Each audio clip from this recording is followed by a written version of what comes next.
Hello, and welcome to the Community IT Innovators Technology Topics Podcast, where we discuss nonprofit technology, cybersecurity, tech project implementation, strategic planning, and nonprofit IT careers.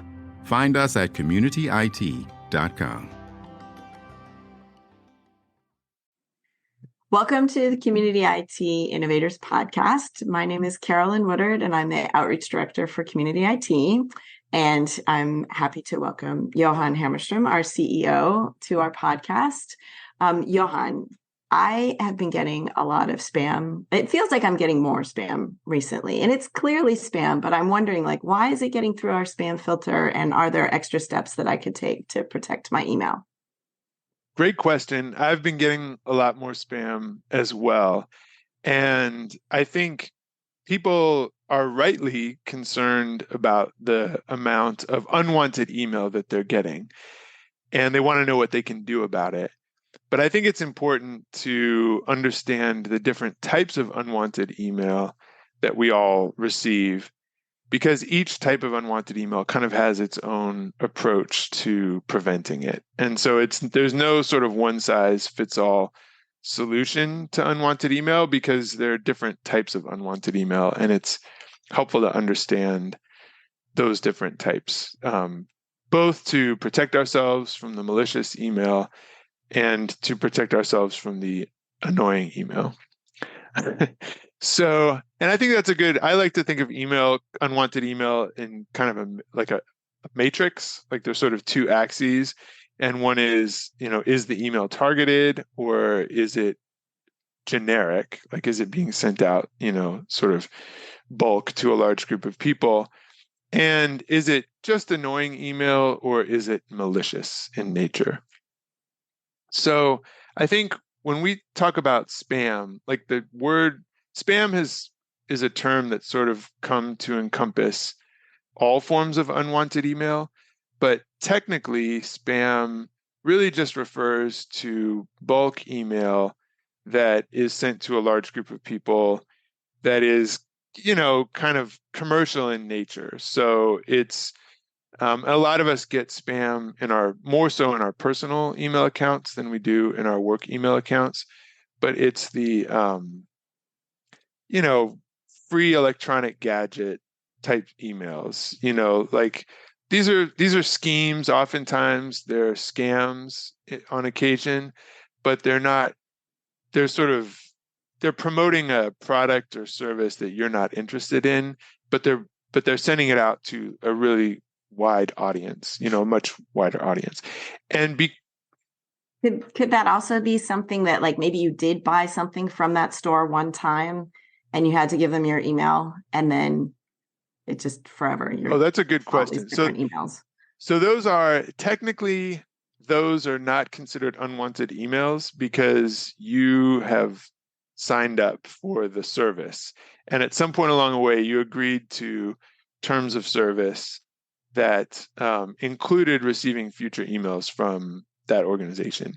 So for those emails, all you need to do is click on the link at the bottom of an email, and there's an unsubscribe button that will allow you to opt out. And any reputable email sender has that. And once you opt out of the email, you won't get any emails from them anymore.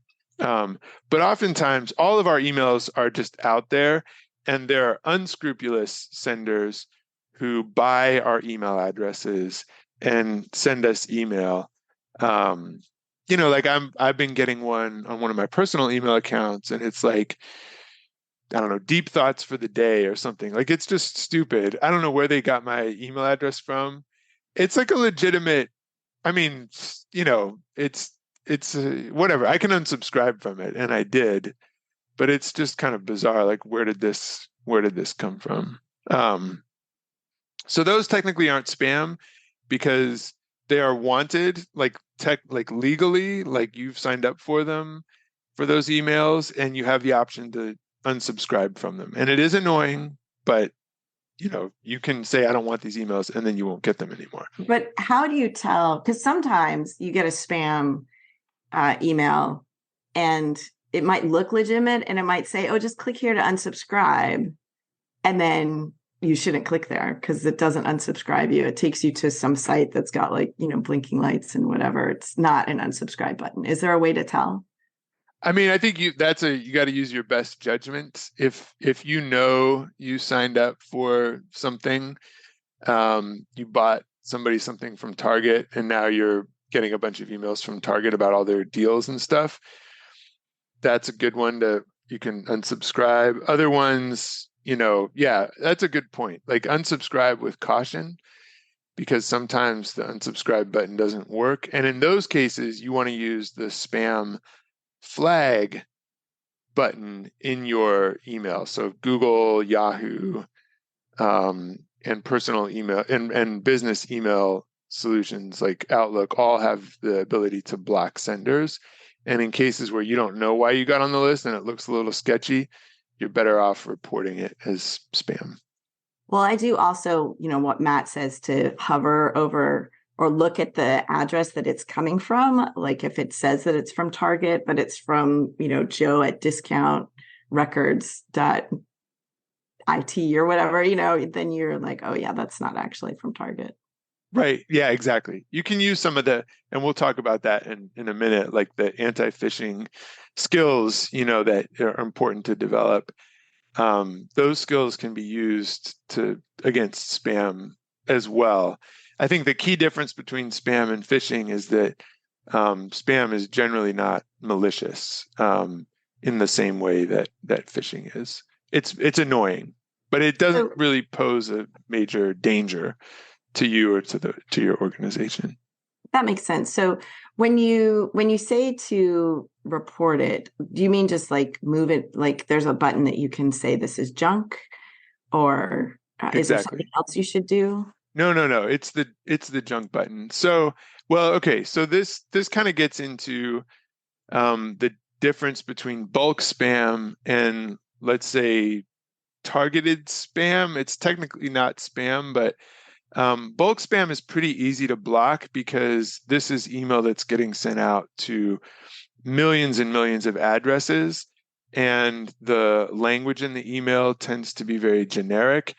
And anti-spam solutions, which are essentially like using a dictionary of known offending senders, known offending sender servers, known offending language, are very effective at blocking these because they're just obviously spam based on who's sending them and the text in the email. So it is important to flag spam, but generally speaking, your spam filter, whatever solution you're using as a spam filter, should be pretty good at blocking these. So the chances of you actually seeing spam, like real spam, is pretty low because it gets out and then people report it and then it gets blocked. The much more annoying quote unquote spam is something that I think you and I have seen a lot more of, particularly this year. And those are unwanted targeted emails. So those are like cold call emails.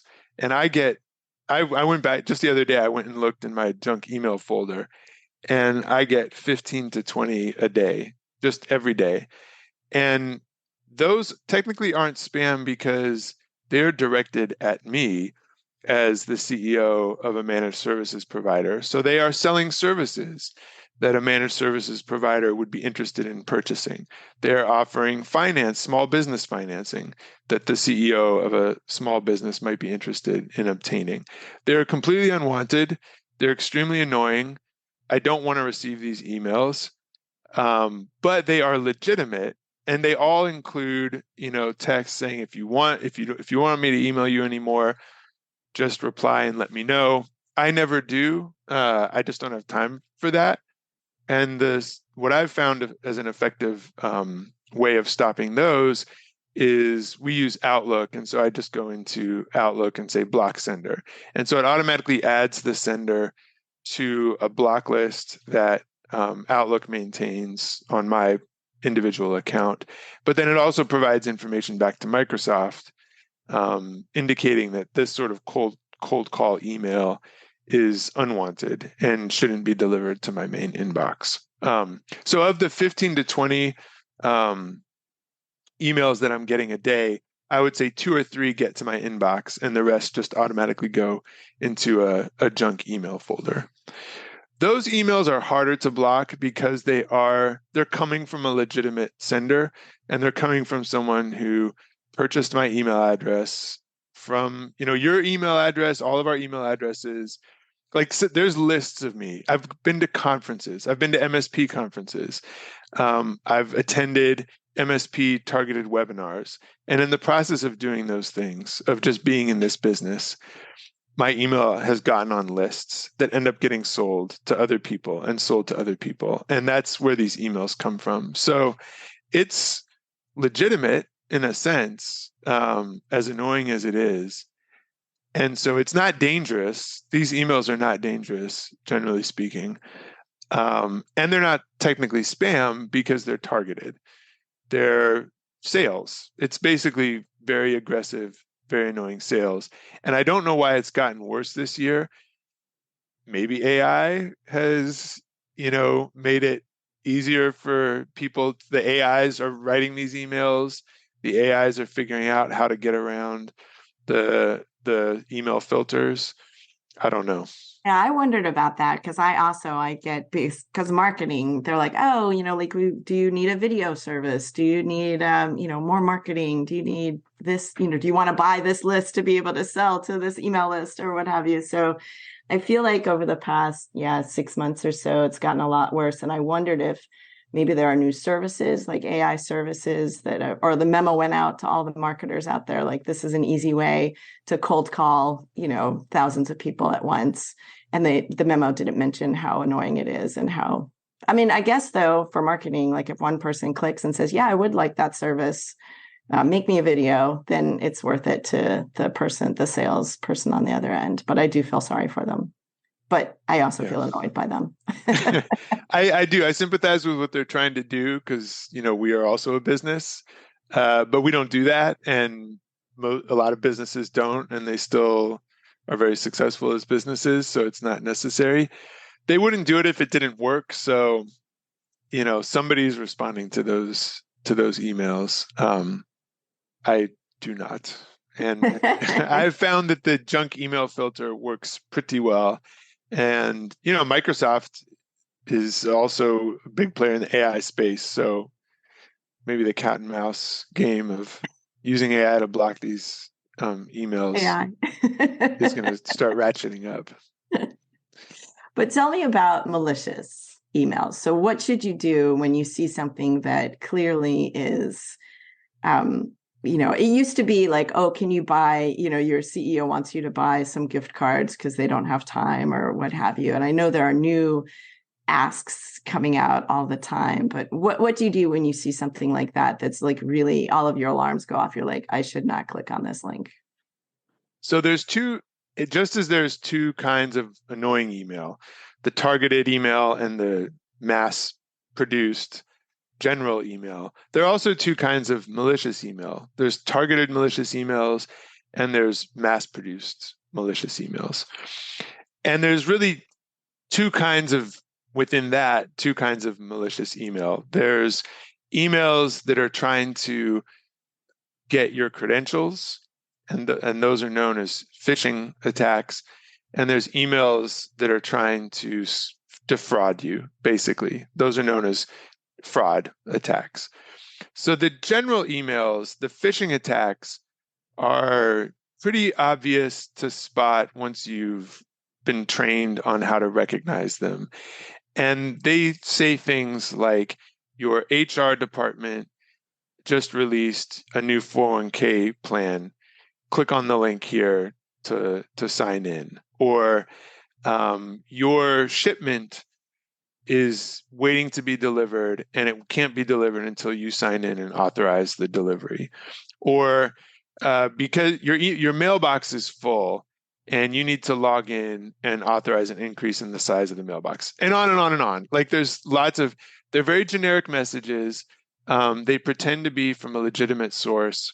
And what they do is they cause you to click on the link. And by clicking on the link, it takes you to a fake site that the malicious actor is hosting. And then they phish you into entering your credentials on that fake site. So you put your username and your password in, you thinking that it's your legitimate email site, and now they have your credentials, and your credentials have been compromised. So that's phishing, like sort of generic phishing attack. And those are dangerous, and they need to be, your organization needs to be on guard against them. But through proper training, staff can really come to identify those. And we've seen over and over again that with a good training regimen, organizations go from being 40% click prone, that is 40% of their staff are prone to click on a phishing attack, down to like 5% click prone. That's a huge increase in the security of an organization, to go from being 40% to 5% click prone. And that happens relatively quickly through a solution like KnowBe4, a security awareness training solution that combines both short and fun security training videos and quizzes and exercises with simulated phishing campaigns to sort of test the organization's likelihood or proneness to falling for a generic phishing campaign. And when you do, if you did click on that and enter your information, like the solution is to change your password right away, right? Like once you've done that, then you've cut them off from being able, unless you've used that password somewhere else, because then they're going to take your login and password and try that password in different sites where you might have, some access. So that's why not to reuse passwords, but also if you change it right away, that gives you some protection. Is that right?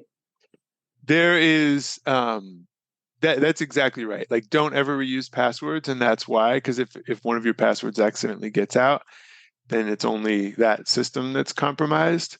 If you think you've been phished, you do want to let your IT know as soon as possible. And there's really no shame in getting phished. It happens.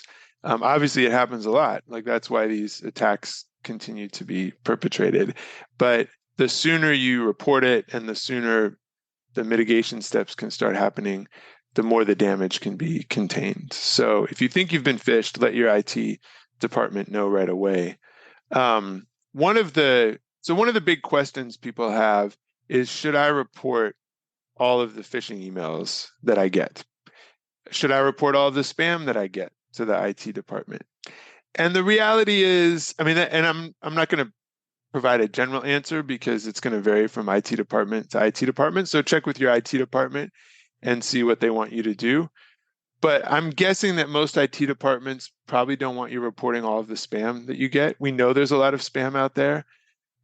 They may not want you reporting the general phishing attacks either, because there are a lot of those. And it's really just more important to recognize them and delete those emails. A good spam filter will prevent a lot of generic phishing attacks. The bigger danger is with the targeted attacks. So spear phishing is a targeted version of phishing, and that's usually done by a malicious actor that is targeting your organization. They know something about your organization. They know something about the staff at the organization, the work that it does. They probably know many of the systems that you use, Microsoft, Salesforce, Zoom. And so they are crafting an email that is much more specific to your organization. We got spearphished.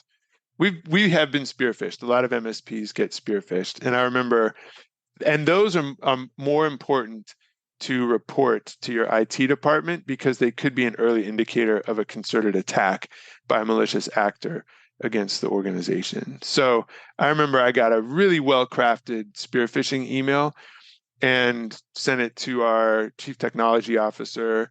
He detonated it. So we have most IT departments have like a safe detonation environment where they can open the link and check on it.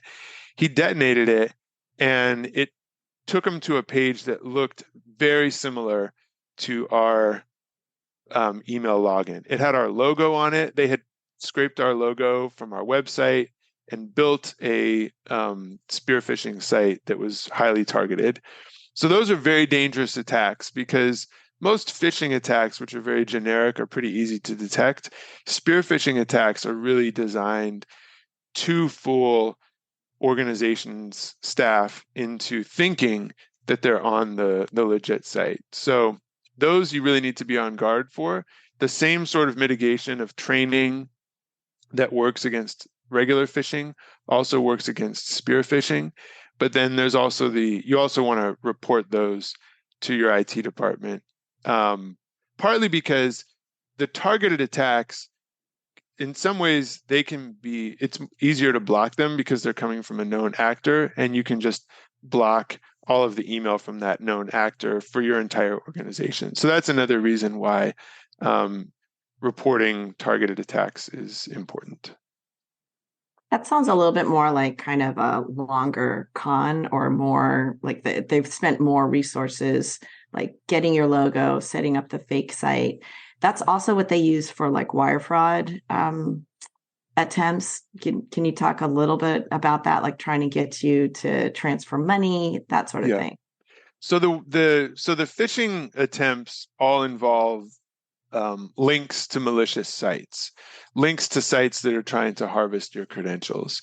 But the wire fraud emails tend to involve, they're more like a regular con, like someone calling you on the phone and, telling you that you've won the lottery, and in order to claim your prize, you just need to provide your bank info so they can deposit the money in your account. That's just a regular con. And those cons are now often perpetrated through emails. And people are, familiar with these types of emails. I think one of the most common ones is an email gets sent to someone in the finance department from someone pretending to be the CEO saying, "Hey, can you go buy gift cards and send me the gift card numbers because I need to get these out to our clients right away." Those fraud attempts can be generic in nature. So you could have a malicious actor just sending a generic email like that to a large number of organizations, or they can be more targeted. And the more targeted they are, the better they are at spoofing the person that they're trying to impersonate. And so if it's a generic attack, it may just say CEO with a Gmail address. And for people who aren't paying attention, they may fall for that and go out and buy the gift cards. But especially in this day and age, most, people have become more savvy and they aren't going to fall for that. But it's possible to send an email using the name and the email address of an executive at an organization. And now it's more credible and it's more likely that someone will fall for that. There's actually a really good solution for blocking those sorts of emails, and it's called impersonation protection. And it actually does use AI. It uses some form of artificial intelligence, and it essentially scans your mailbox and, very quickly in real time, and it can identify emails that pretend to be from someone else in the organization that aren't really from them. And impersonation protection solutions are very effective at blocking those sorts of emails. So if your organization is getting a lot of these fraud emails, these fraudulent spoofing emails, impersonation protection can be a very effective solution. Those emails are also good to report because the reported email can be used to better tune the impersonation protection system. And also, generally, malicious actors, particularly ones that are targeting an organization, if they don't get what they're looking for from the first person they reach out to, they'll reach out to somebody else in the organization. So if you let your IT department know, they can kind of put everybody on alert.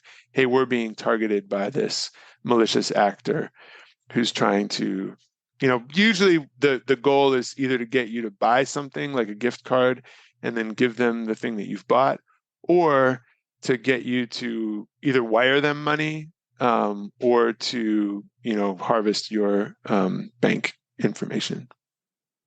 Well, thank you, Johan, so much. Those tips were all so helpful, and I think will help us really protect our inboxes. Thank you. Yeah, my pleasure. Community IT does these free webinars and podcasts for our community, and we love sharing our knowledge and experience. If you have more questions or are having trouble with your IT at your nonprofit, please get in touch with us on our website, www.communityit.com, so we can start a conversation or schedule an assessment. Downloading any of our free resources there will get you signed up for our webinar reminders, and you can attend our next webinar in real time and ask our experts your own questions. If you love podcasts, please subscribe and leave us a rating to help others find this leadership resource for nonprofits.